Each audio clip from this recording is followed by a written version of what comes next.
So welcome students.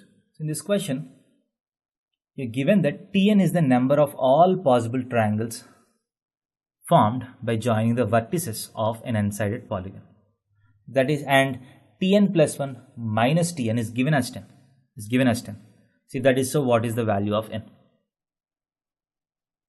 So if you have an n-sided polygon, obviously you'll have n vertices and none of them will be collinear.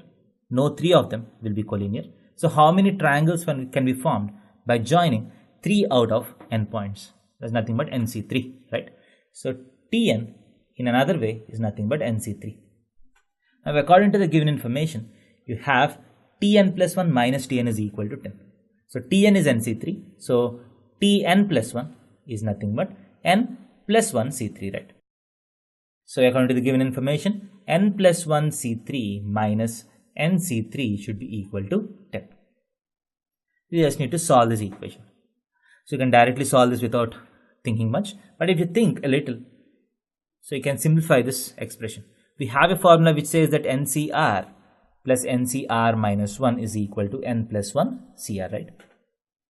So if I want n plus 1 C3, can I write it as NC2 plus NC3?